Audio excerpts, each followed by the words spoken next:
Paz do Senhor, vamos dar início ao estudo em Apocalipse capítulo 20, lembrando que o capítulo 19 ele encerra a dispensação da graça e o capítulo 20 ele dá início então à dispensação do reino. E hoje nós vamos finalizar o capítulo 20 com dois temas.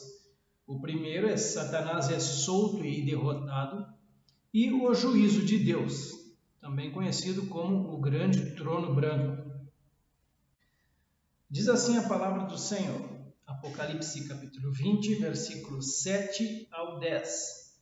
Quando, porém, se completarem os 1000 anos, Satanás será solto da sua prisão e sairá a seduzir as nações que há nos 4 cantos da terra, Gog e Magog, a fim de reuni-las para a peleja. O número dessas é como a areia do mar. Marcharam então pela superfície da terra e sitiaram o acampamento dos santos e a cidade querida. Desceu, porém, fogo do céu e os consumiu. O diabo, o sedutor deles, foi lançado para dentro do lago de fogo e enxofre, onde já se encontram não só a besta, como também o falso profeta, e serão atormentados de dia e de noite pelos séculos dos séculos. Então começamos com os primeiros 2 versículos, Apocalipse 20, versículos 7 e 8. Quando, porém, se completarem os 1000 anos, Satanás será solto da sua prisão e sairá a seduzir as nações que há nos 4 cantos da terra, Gog e Magog, a fim de reuni-las para a peleja. O número dessas é como a areia do mar. Começando então com 4 comentaristas, vamos ao primeiro, os últimos movimentos do dragão. As guerras que haviam cessado com a prisão de Satanás recomeçarão quando ele for libertado. O caráter maligno dele será exposto. Então se completará a justa base do julgamento divino contra esta formidável criatura, na qual um dia o Senhor achou iniquidade. A soltura de Satanás exporá a iniquidade da última geração de ímpios da terra. Satanás e os ímpios farão o seu último ato de rebelião contra o governo de Deus. Nesta ocasião, serão removidos da terra os últimos governos e autoridades humanas. A carreira pós-milenar e a destruição de Satanás dá-se à renovação do céu e da terra pelo fogo. A soltura de Satanás por pouco tempo se deve ao fato de ser absolutamente necessário. Não é uma opção de Deus ou mesmo uma escolha, mas uma necessidade.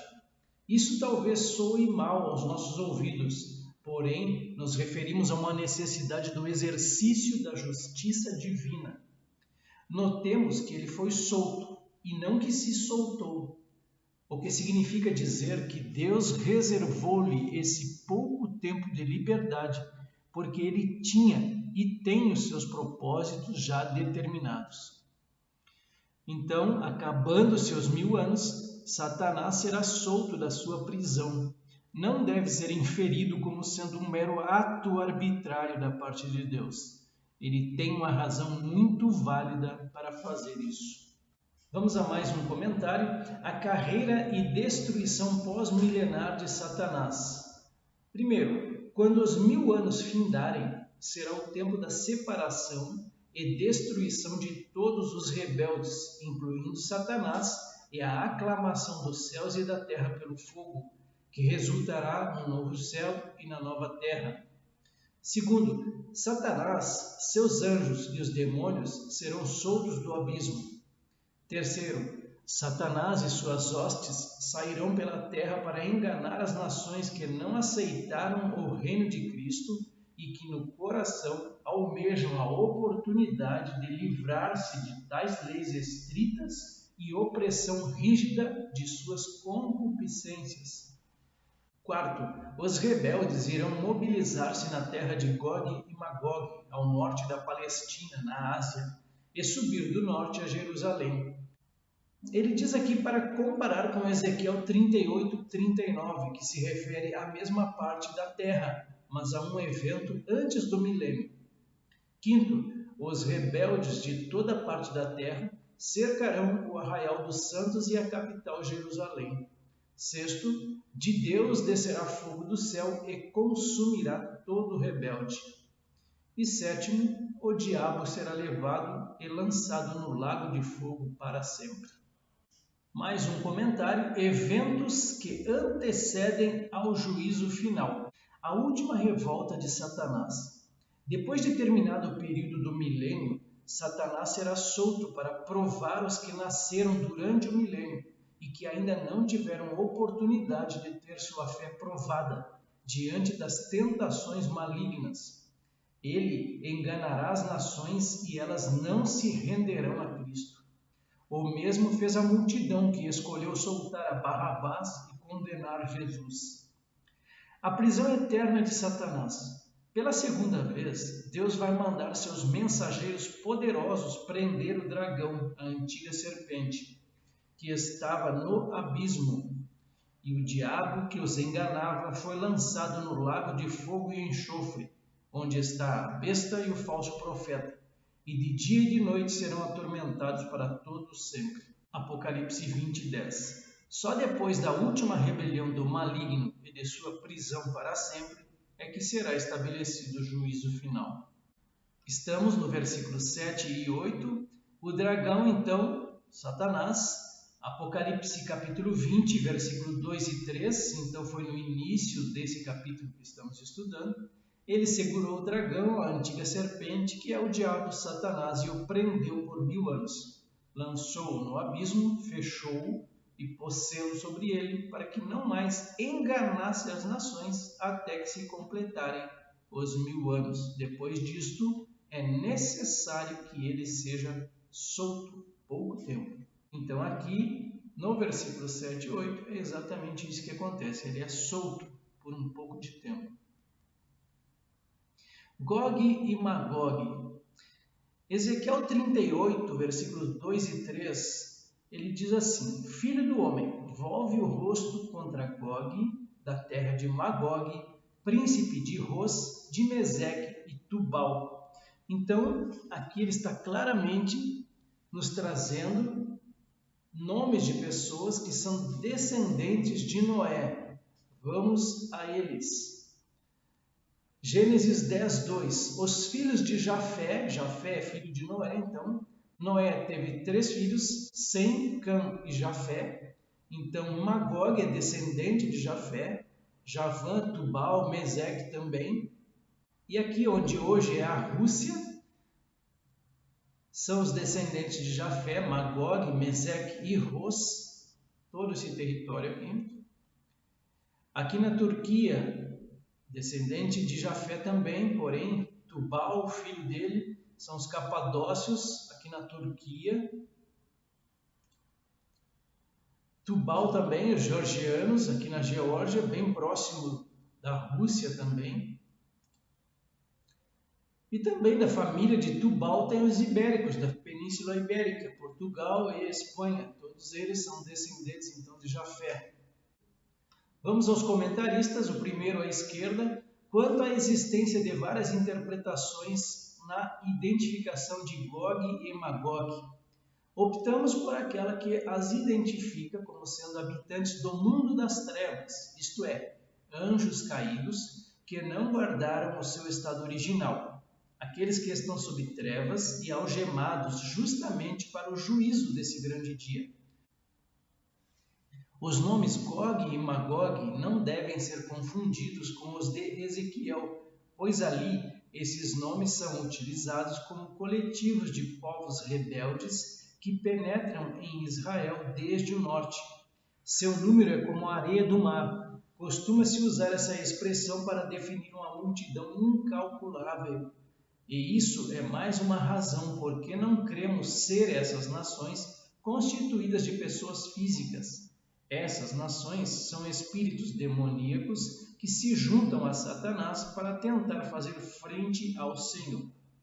Vamos ao outro comentário à direita da tela agora. E sairá a enganar as nações. A principal razão pela qual o Senhor permite a Satanás essa liberdade é aparentemente, para livrar a terra de todos os que se opõem a Cristo. O Gog e Magog, dito por João, é um termo hebraico que expressa multidão e magnitude.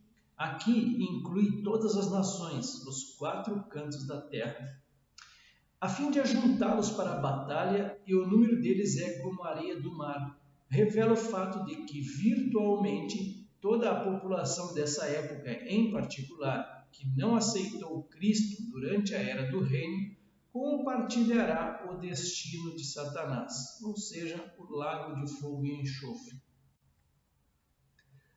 Vamos aos textos bíblicos. O subtítulo que eu coloco é Numerosos como a areia do mar. Aqui a gente vai ver que tem vários textos bíblicos que trazem isso, falando de povos, falando de nações, como Juízes, capítulo 7, versículo 12. Os midianitas, os amalequitas e todos os povos do Oriente cobriam o vale como gafanhotos em multidão, e eram os seus camelos em multidão inumerável como a areia que há na praia do mar. 1 Samuel 13:5, aqui a guerra contra os filisteus. Reuniram-se os filisteus para pelejar contra Israel. 30.000 carros e 6.000 cavaleiros, e o povo em multidão como a areia que está à beira-mar. 1 Reis 4:20 prefigura aqui a felicidade no reino milenial de Cristo. Eram, pois, os de Judá e Israel muitos, numerosos como a areia que está ao pé do mar. Comiam, bebiam e se alegravam. E Jeremias 33:22, aqui a aliança davídica confirmada como eterna. Como não se pode contar o exército dos céus, nem medir-se a areia do mar, assim tornarei incontável a descendência de Davi, meu servo, e os levitas que ministram diante de mim. Apocalipse capítulo 20, versículo 9, marcharam então pela superfície da terra e sitiaram o acampamento dos santos e a cidade querida. Desceu, porém, fogo do céu e os consumiu. Vamos ao comentário. E circundam o arraial dos santos e a cidade amada, descreve Satanás, que vem com seu exército contra Jerusalém. Esse ataque será o último contra essa cidade. De Deus desceu o fogo do céu e os devorou. Especifica que o Senhor vai acabar rapidamente essa insurreição. De fato, pouca informação é dada quanto a esse acontecimento, como é evidente. A cidade querida, então, como foi mencionado, é Jerusalém. Salmo 48, versículos 1 e 2. Grande é o Senhor e muito digno de ser louvado na cidade do nosso Deus. Seu santo monte, belo e sobranceiro, é a alegria de toda a terra. O monte Sião para os lados do norte, a cidade do grande rei. Descerá fogo do céu. Alguns exemplos bíblicos sobre esse fato que já foram registrados na Bíblia. Gênesis capítulo 19, versículo 24. Então fez o Senhor chover enxofre e fogo da parte do Senhor sobre Sodoma e Gomorra. Levítico capítulo 10, versículos 2 e 3. Então saiu fogo de diante do Senhor e os consumiu, e morreram perante o Senhor. Aqui fala então da morte de Nadab e Abiú, que eram filhos de Arão. Ainda mais exemplos bíblicos sobre esse fogo descendo do céu. 2 Reis, capítulo 1, versículo 10. Elias, porém, respondeu ao capitão de 50, se eu sou homem de Deus, desça fogo do céu e te consuma, a ti e aos teus 50. Então fogo desceu do céu e o consumiu a ele e aos seus 50. Ezequiel capítulo 39, versículo 6, aqui falando sobre a matança do exército de Gog, no final da grande tribulação. Meterei fogo em Magog e nos que habitam seguros nas terras do mar, e saberão que eu sou o Senhor. E 2 Pedro 3, versículos 10 ao 13, virá entretanto como ladrão o dia do Senhor, no qual os céus passarão com estrepitoso estrondo, e os elementos se desfarão abrasados. Também a terra e as obras que nela existem serão atingidas. Visto que todas essas coisas hão de ser assim desfeitas, deveis ser tais como os que vivem em santo procedimento e piedade, esperando e apressando a vinda do dia de Deus, por causa do qual os céus incendiados serão desfeitos e os elementos abrasados se derreterão. Nós, porém, segundo a sua promessa, esperamos novos céus e nova terra, nos quais habita justiça. Aqui um spoiler, então, sobre o novo céu e a nova terra. Apocalipse 20, versículo 10, último versículo desse contexto sobre a soltura de Satanás, a sua derrota. O diabo, sedutor deles, foi lançado para dentro do lago de fogo e enxofre, onde já se encontram não só a besta, como também o falso profeta, e serão atormentados de dia e de noite pelos séculos dos séculos. Começando aqui no cabeçalho, o primeiro comentarista, Satanás então é condenado ao lago de fogo para sempre. A besta e o falso profeta serão lançados no lago de fogo por 1000 anos antes disto. Eles ainda estarão ali depois de 1000 anos, provando que o inferno e o tormento eterno são realidades. Se o indivíduo não morrer queimado em 1000 anos, ele jamais morrerá. E o diabo que os enganava foi lançado no lago de fogo e enxofre. Marca o fim de Satanás quanto à sua influência no mundo e, de fato, sobre qualquer parte da criação de Deus. Onde está a besta e o falso profeta? Revela o fato de que esses dois foram lançados no lago de fogo e enxofre há aproximadamente 1000 anos. Serão atormentados de dia e de noite para todo sempre, indica a eternidade desse lugar. É interessante observar que o lago de fogo e enxofre é um lugar de tormento eterno, dia e noite sem cessar. Significa que todos os que ali forem lançados jamais terão descanso ou mesmo alívio por um momento sequer. Se até a própria morte e o inferno serão ali lançados, pode-se ter apenas uma vaga ideia do que significa tormento pelos séculos dos séculos. Falemos um pouquinho então sobre esse tormento eterno, agora com referências bíblicas. Isaías 66, 24.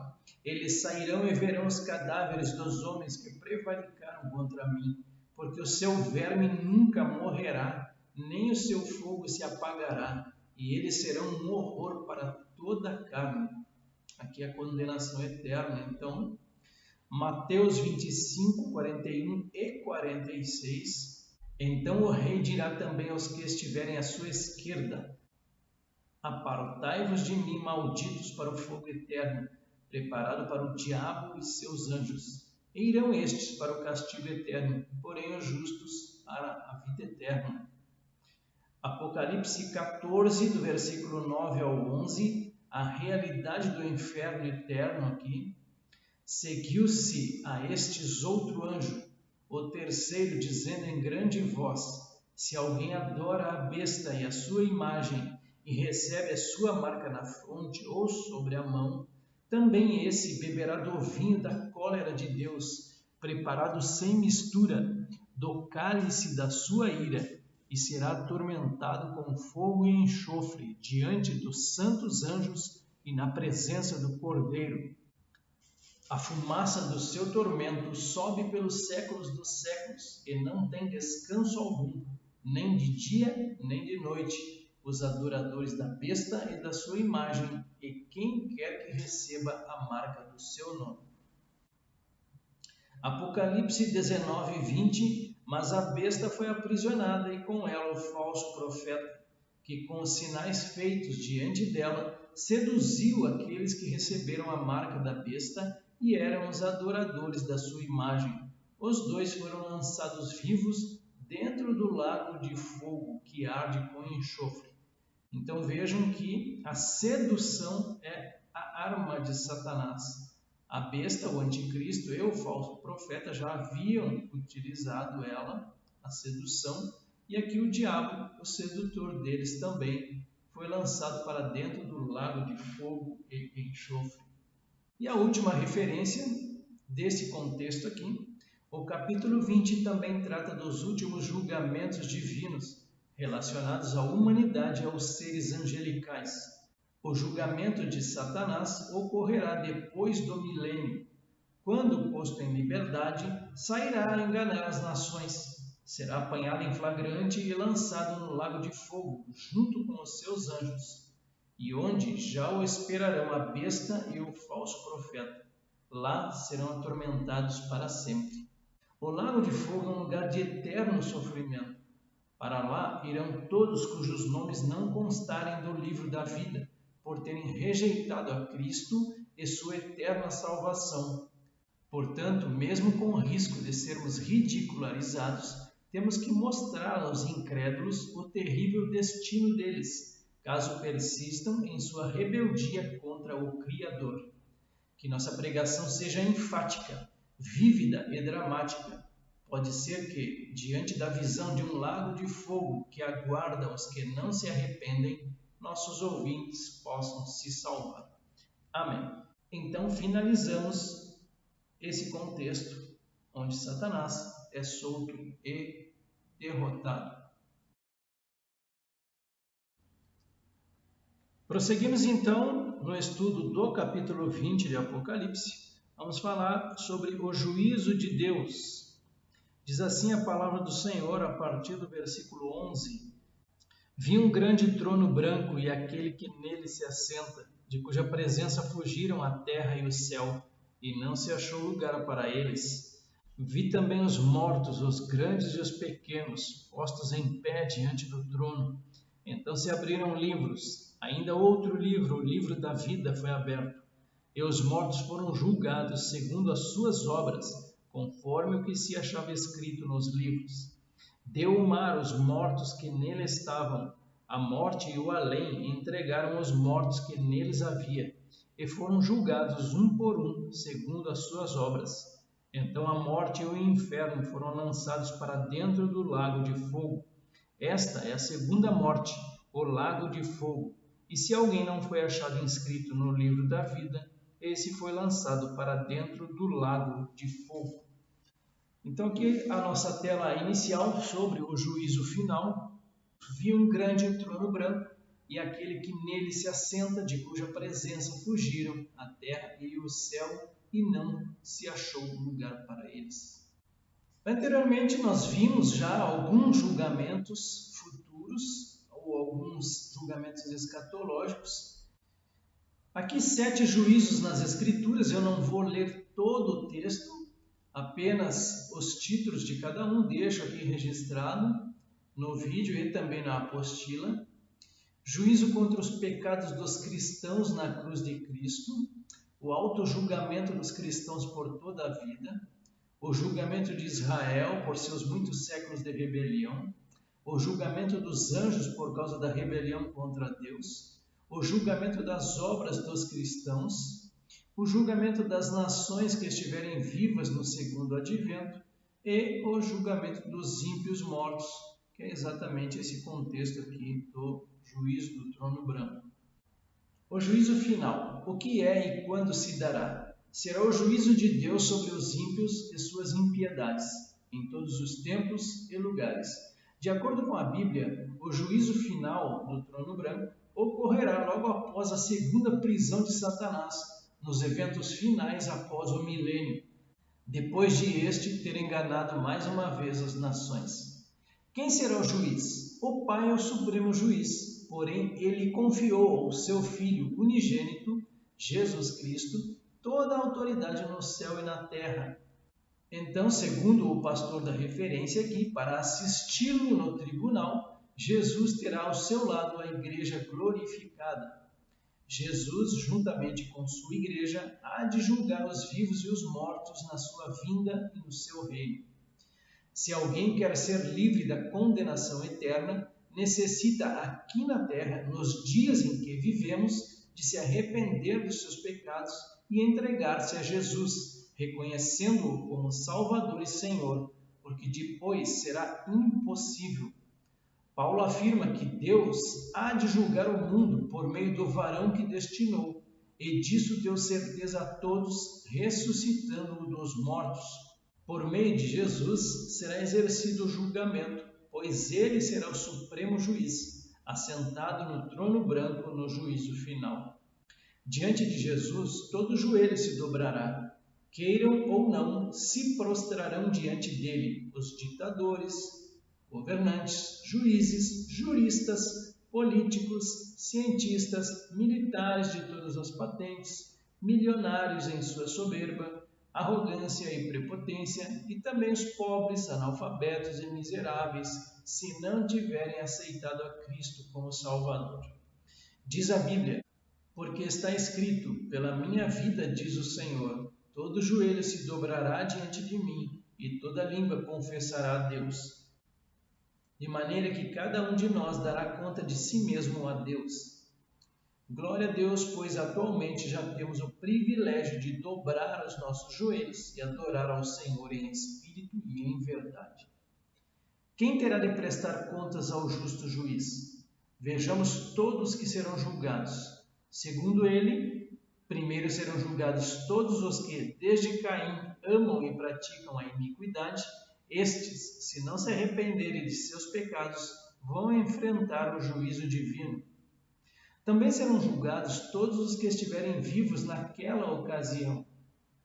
Todos os salvos que tiverem morrido durante o milênio.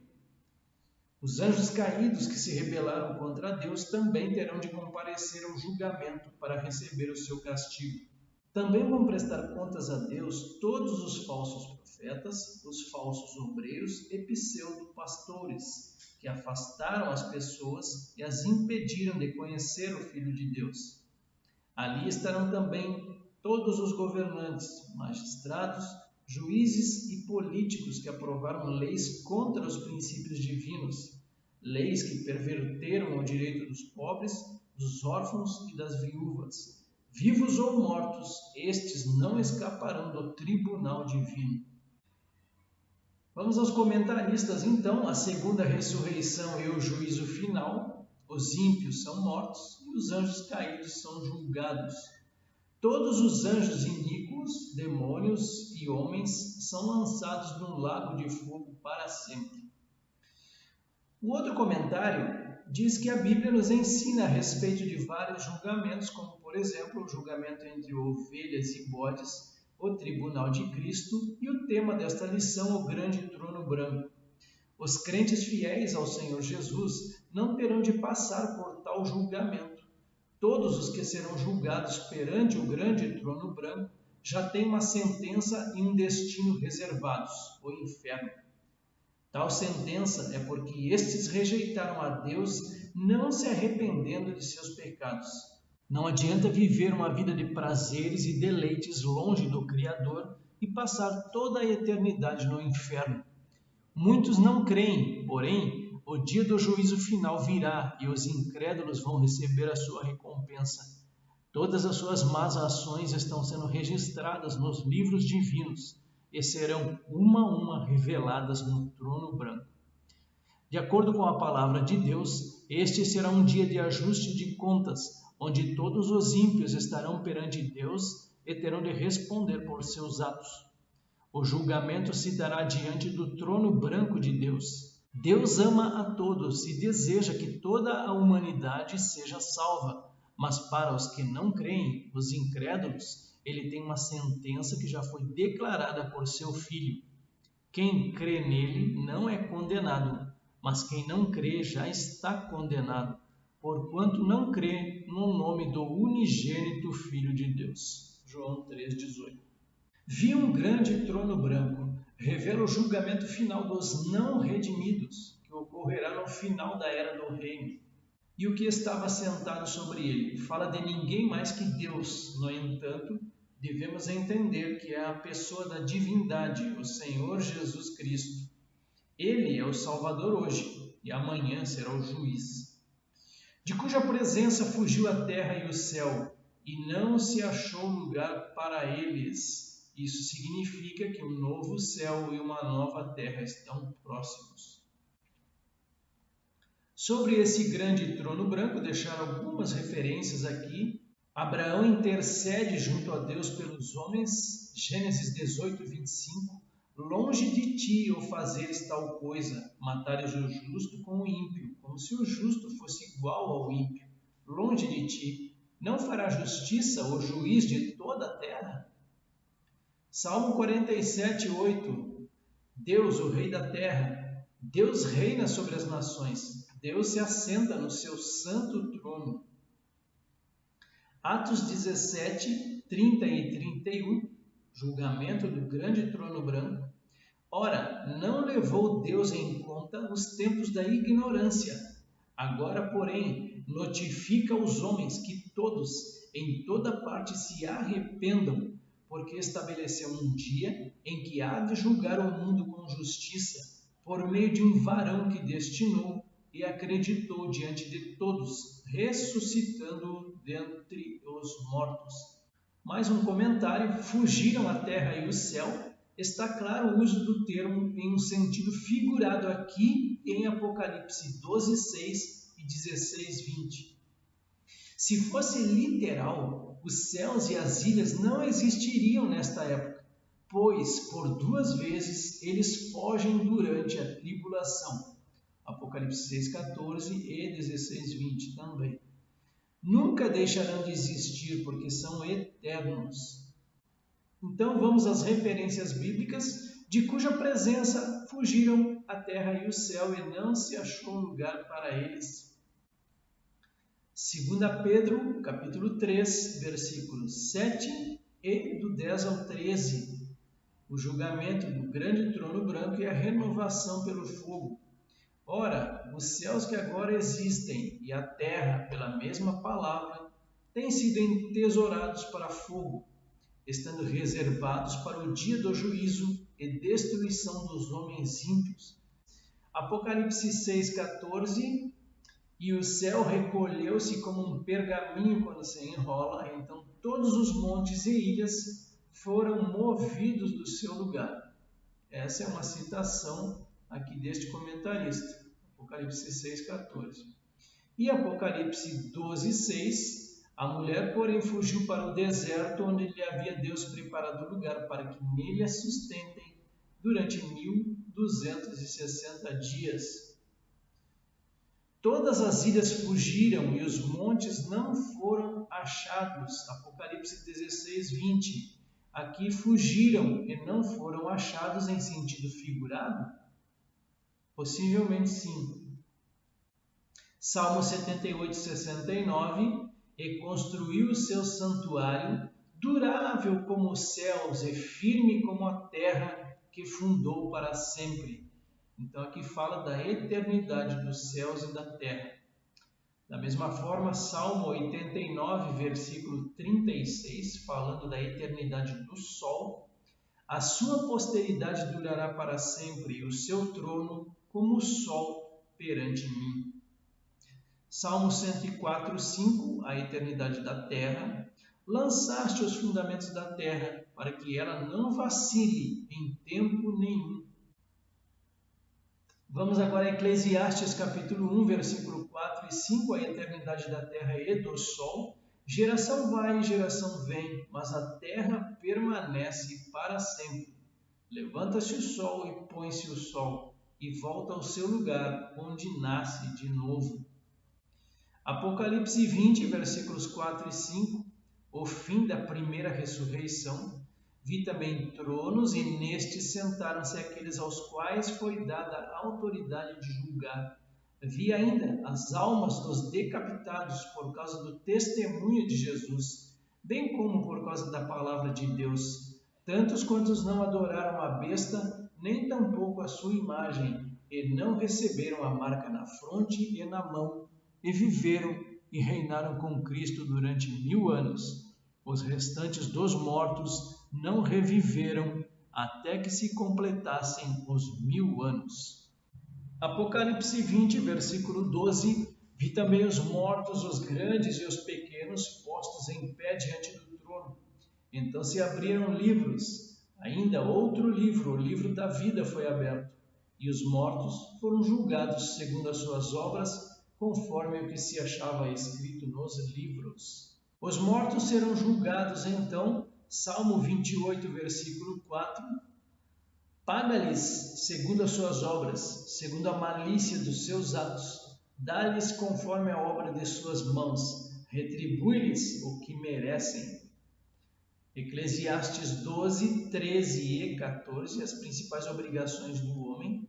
De tudo o que se tem ouvido, a suma é: teme a Deus e guarda os seus mandamentos, porque isto é o dever de todo homem, porque Deus há de trazer a juízo todas as obras, até as que estão escondidas, quer sejam boas, quer sejam más.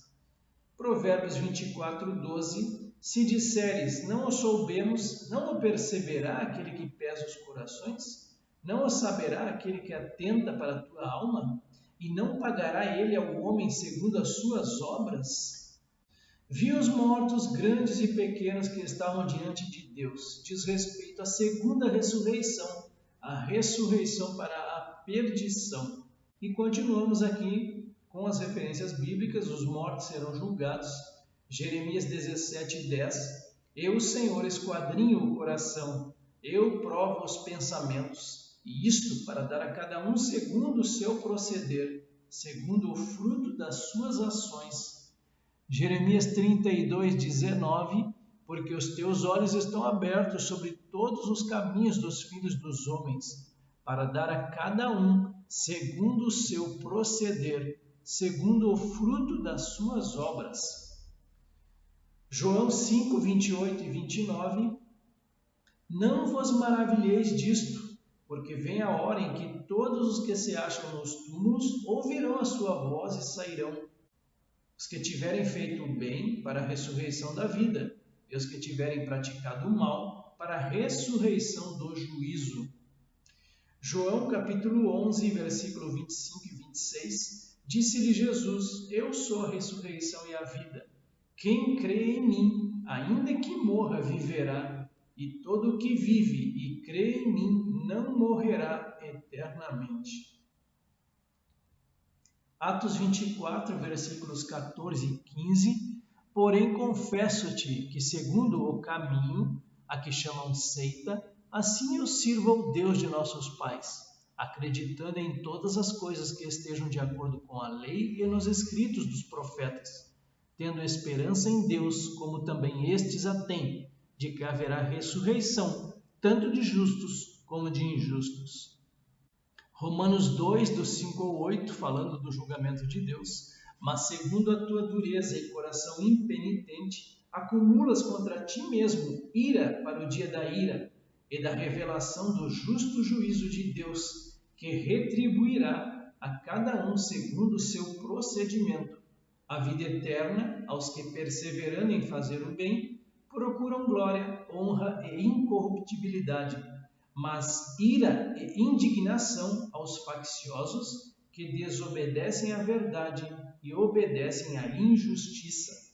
Continuamos no mesmo subtítulo: os mortos serão julgados. Romanos ainda, capítulo 2, versículo 16. Deus julgará por intermédio de Cristo. No dia em que Deus, por meio de Cristo Jesus, julgar os segredos dos homens de conformidade com o meu evangelho. Então, de fato, o Senhor Jesus será o justo juiz. Romanos 14, do 10 ao 12. Tu, porém, por que julgas teu irmão? E tu, por que desprezas o teu? Pois todos compareceremos perante o tribunal de Deus, como está escrito: por minha vida, diz o Senhor, diante de mim se dobrará todo joelho e toda língua dará louvores a Deus. Assim, pois, cada um de nós dará contas de si mesmo a Deus. 1 Coríntios 4, versículo 5. Portanto, nada julgueis antes do tempo, até que venha o Senhor, o qual não somente trará à plena luz as coisas ocultas das trevas, mas também manifestará os desígnios dos corações. E então, cada um receberá o seu louvor da parte de Deus. Falando um pouquinho sobre esses livros, versículo 12, então, de Apocalipse 20. Sejam riscados do livro dos vivos e não tenham registro com os justos. Salmo 69, 28. Daniel 7:10. Um rio de fogo manava e saía de diante dele. Milhares de milhares o serviam e miríades de miríades estavam diante dele. Assentou-se o tribunal e se abriram os livros.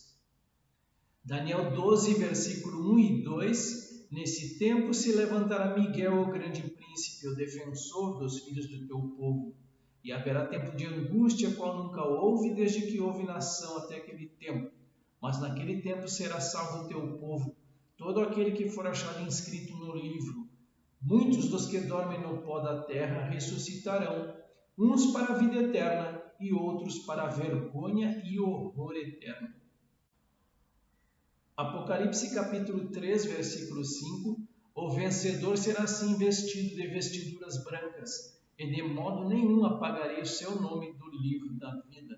Pelo contrário, confessarei o seu nome diante de meu Pai e diante dos seus anjos. Apocalipse 13, 8. E adorá-la-ão, a besta, todos os que habitam sobre a terra, aqueles cujos nomes não foram escritos no livro da vida do Cordeiro, que foi morto desde a fundação do mundo. Ainda sobre os livros, a besta que viste era e não é, está para emergir do abismo e caminha para a destruição. E aqueles que habitam sobre a terra, cujos nomes não foram escritos no livro da vida, desde a fundação do mundo, se admirarão vendo a besta que era e não é, mas aparecerá. Apocalipse 17, 8. E spoiler em Apocalipse 21, 27, nela, na Nova Jerusalém, nunca jamais penetrará coisa alguma contaminada, nem o que pratica abominação e mentira, mas somente os inscritos no livro da vida do Cordeiro. As bases do juízo final. O comentarista nos traz o seguinte: livros serão abertos. No dia do juízo final serão abertos vários livros. Mas que livros são estes? Estes livros são a representação do julgamento divino. Segundo a palavra de Deus, neles foram registradas todas as ações, boas e más, praticadas por todos os seres humanos desde o início do mundo até o dia do julgamento. O julgamento de Deus terá como base os registros divinos que estão contidos ali. Ninguém poderá dizer que foi julgado de maneira injusta, pois tudo estará registrado com precisão. É importante ressaltar que não seremos salvos pelas nossas obras, pois a salvação é unicamente pela fé, pela graça divina. Mas as nossas ações evidenciam a nossa conversão. Aqueles que já experimentaram um novo nascimento precisam demonstrar a nova vida em Cristo mediante os seus frutos, suas ações. Qual a sentença? A palavra de Deus afirma que todos os que não forem achados no livro da vida serão lançados no lago de fogo e vão experimentar a segunda morte. Estes estarão eternamente separados de Deus. Quão terrível juízo há para aqueles que não receberem pela fé a salvação. A igreja precisa anunciar a todos a mensagem do Evangelho, ganhando pessoas para Jesus enquanto é tempo. Hoje é o tempo da oportunidade, o tempo da salvação. Que sejamos como Noé, que apregoou para a sua geração o juízo do Senhor. Muitos rejeitaram a mensagem de Noé, porém o dia da ira não tardou a chegar. O envio para o lago de fogo será para sempre. Deus fez todos os seus esforços para dar à humanidade todas as oportunidades possíveis para o arrependimento. Mas este último ato de rebelião, depois de 1000 anos de bênçãos, o milênio, marcará o final da sua paciência, e todos que rejeitarem a Cristo como Senhor serão condenados ao lago de fogo. Apocalipse capítulo 20, versículo 13. Deu o mar os mortos que nele estavam, a morte e o além entregaram os mortos que neles havia, e foram julgados, um por um, segundo as suas obras. Aqui fala então da segunda ressurreição. Isaías 26, 19, a ressurreição dos justos e o castigo dos injustos. Os vossos mortos e também o meu cadáver viverão e ressuscitarão. Despertai e exultai os que habitais no pó, porque o teu orvalho, ó Deus, será como orvalho de vida, e a terra dará à luz os seus mortos. Comentarista no rodapé: deu o mar os mortos que nele havia, e a morte e o inferno deram os mortos que neles havia. Aponta para o fato de que toda pessoa não redimida que tenha vivido confrontará o julgamento do grande trono branco. Ninguém será isentado. Foi feito o julgamento de cada um segundo as suas obras. Registra o fato de que esse julgamento não é arbitrário, mas baseado na justiça absoluta. Apocalipse 20:14, então a morte e o inferno foram lançados para dentro do lago de fogo. Esta é a segunda morte, o lago de fogo. Vamos ao comentário aqui à esquerda da tela. E o inferno e a morte foram lançados no lago de fogo. Combinados, inclui os ímpios de todas as eras. Esta é a segunda morte, a separação eterna de Deus e o lago de fogo. A morte e o inferno então foram derrotados. Oséias 13:14. Eu os remirei do poder do inferno e os resgatarei da morte. Onde estão a morte e as tuas pragas? Onde está, ó inferno, a tua destruição? Meus olhos não veem em mim arrependimento algum. Então aqui a ressurreição dos justos. 1 Coríntios 15, 25 e 26. Porque convém que ele reine até que haja posto todos os inimigos debaixo dos pés. O último inimigo a ser destruído é a morte. Também em 1 Coríntios, capítulo 15, versículos 54 e 55. E quando este corpo corruptível se revestir de incorruptibilidade, e o que é mortal se revestir de imortalidade, então se cumprirá a palavra que está escrita: tragada foi a morte pela vitória. Onde está, ó morte, a tua vitória? Onde está, ó morte, o teu aguilhão? E a segunda morte, falamos bastante já sobre ela, não há mais dúvida com relação a isso. Deixo algumas referências bíblicas aqui, tanto na apostila quanto no vídeo. Último versículo desse capítulo 20, e se alguém não foi achado inscrito no livro da vida, esse foi lançado para dentro do lago de fogo. Vamos ao comentarista então, e todo aquele que não foi achado escrito no livro da vida refere-se ao registro de todos os redimidos. Foi lançado no lago de fogo. Isso inclui cada pessoa que não foi redimida, começando com Adão e Eva, ou seja, caso se eles não tenham se voltado para Deus. A salvação em Cristo ou condenação eterna, aqui um viés bem evangelístico. Mateus 13, do 47 ao 50, aqui a parábola da rede. O reino dos céus é ainda semelhante a uma rede que, lançada ao mar, recolhe peixes de toda espécie. E quando já está cheia, os pescadores arrastam-na para a praia e, assentados, escolhem os bons para os cestos e os ruins deitam fora. Assim será na consumação do século.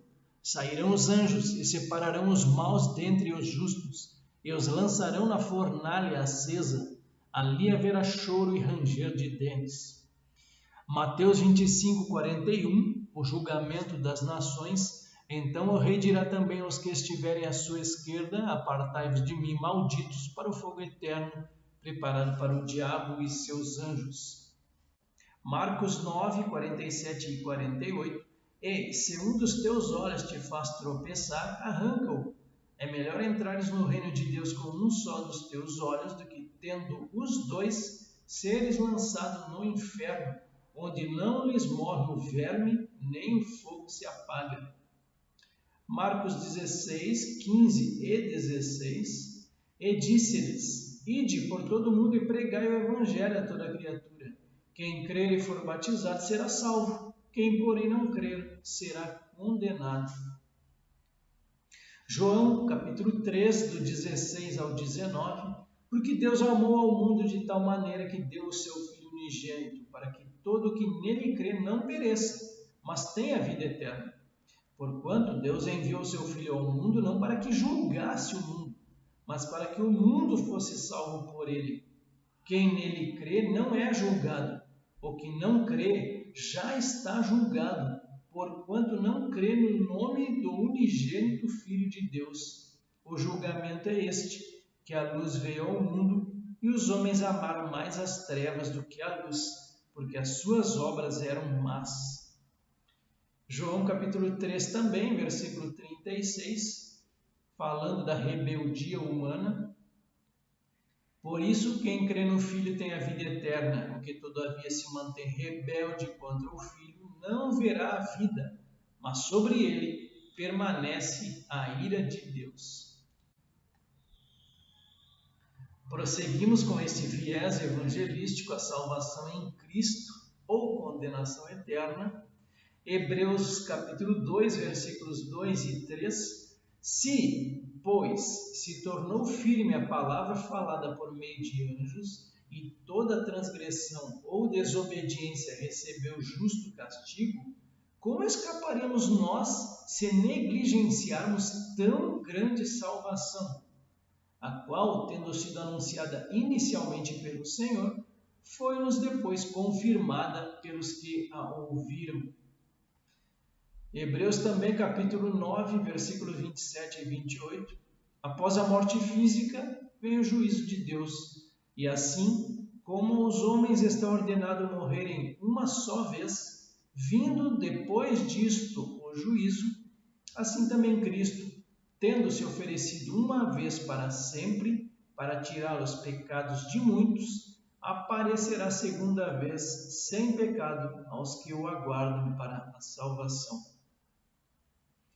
Ainda em Hebreus capítulo 12 agora, tende cuidado, não recuseis ao que falam, pois, se não escaparam aqueles que recusaram ouvir quem divinamente os advertia sobre a terra, muito menos nós, os que nos desviamos daquele que dos céus nos adverte, aquele cuja voz abalou então a terra. Agora, porém, ele promete dizendo, ainda uma vez por todas, farei abalar não só a terra, mas também o céu. 1 João 5, versículos 11 e 12. E o testemunho é este, que Deus nos deu a vida eterna, e esta vida está no seu Filho. Aquele que tem o Filho tem a vida. Aquele que não tem o Filho de Deus não tem a vida. Sobre o juízo final ainda chegará o dia em que os homens da terra comparecerão diante do trono branco. Cristo se assentará como supremo juiz e, junto à Igreja, julgará a humanidade. É importante realçar a figura do trono branco como o símbolo da justiça e da santidade do Altíssimo, enquanto os salvos se deleitarão no Senhor e reinarão com Cristo. Aqueles que não foram achados seus nomes no livro da vida atormentar-se-ão eternamente. Vivemos num tempo em que as pessoas não creem mais na prestação de contas que um dia os seres humanos farão a Deus, talvez devido ao predomínio das cosmovisões que colocam o ser humano como essencialmente bom em nossa cultura ocidental. É que a crença no céu como um lugar preparado por Deus para os seus filhos e no inferno como um lugar eterno de perdição não sejam levados a sério. Esse autor ele deixa algumas informações necessárias. A primeira, o julgamento que o Altíssimo conduzirá no final dos tempos, consoante as obras dos homens, chama-se juízo final. Segundo, antes de instaurar o juízo final, o Senhor julgará antecipadamente a besta, o falso profeta e o dragão. Terceiro, na instauração do juízo final, teremos os seguintes símbolos: o trono branco, os tronos dos justos, o supremo juiz e os livros do juízo. Quarto, no juízo final, os mortos, sejam grandes ou pequenos, estarão diante do trono branco. E cinco, embora não sejam pessoas, a morte e o inferno serão finalmente julgados. Eles simbolizam os dois grandes castigos perpetuados na humanidade. E assim chegamos ao final do estudo em Apocalipse capítulo 20, onde vimos hoje Satanás é solto e derrotado e o juízo de Deus, também conhecido como o grande trono branco.